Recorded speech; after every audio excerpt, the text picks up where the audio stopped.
சண்டாளர். மனுபுத்திரரில் சண்டாளர் உயர்ந்திருக்கும் போது துன்மார்க்கர் எங்கும் சுற்றித் திரிவார்கள். தேசத்தில் துன்மார்க்கம் பெருகியிருக்கும் போது சண்டாளர் ஆட்சி புரிய வந்து விடுகிறார்கள்.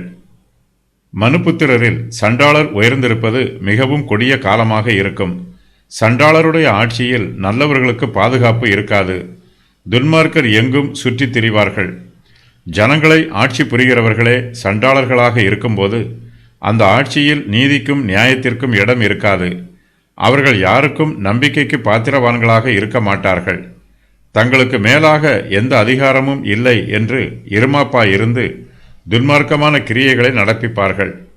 சண்டாளருடைய ஆட்சி துன்மார்க்கருக்கு சாதகமான ஆட்சியாக இருக்கும். துன்மார்க்கர் ஆளுகை செய்யும்போது ஜனங்கள் அழுது புலம்புவார்கள். தேசத்தில் சமாதானம் இருக்காது. நல்லவர்களுக்கு பாதுகாப்பு இருக்காது. சண்டாளருடைய ஆட்சியில் ஜனங்களுக்கு ஒரு நன்மையும் உண்டாகாது.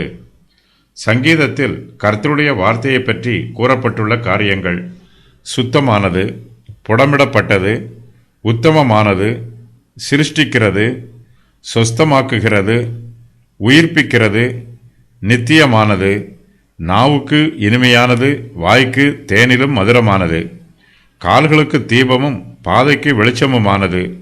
வெளிச்சம், சத்தியம் பருவ நிலைகளை ஆளுகை செய்கிறது. மண்குகையில் உருக்கி புடமிடப்படும் போது அழுக்கு எல்லாம் அகலும். சுத்தமானது மட்டுமே இருக்கும். கர்த்தருடைய வார்த்தை பரிசுத்தமானது.